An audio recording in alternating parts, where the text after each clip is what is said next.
सर्वांना आसनस्थ होण्याची विनंती। आजच्या या शुभदिनी शालेय शिक्षण विभागाने म्हणून लोकोपयोगी निर्णय घेऊन त्यावर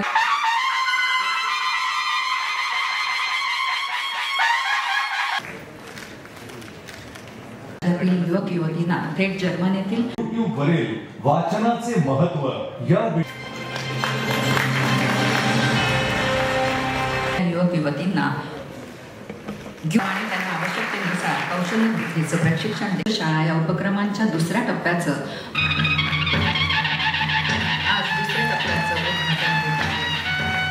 I touch and salute the body feet of हवं याबद्दल आपण मार्गदर्शन केलं त्याबद्दल मनापासून आभार। Students and for children, then we have to go for it. The guidelines, the guidance on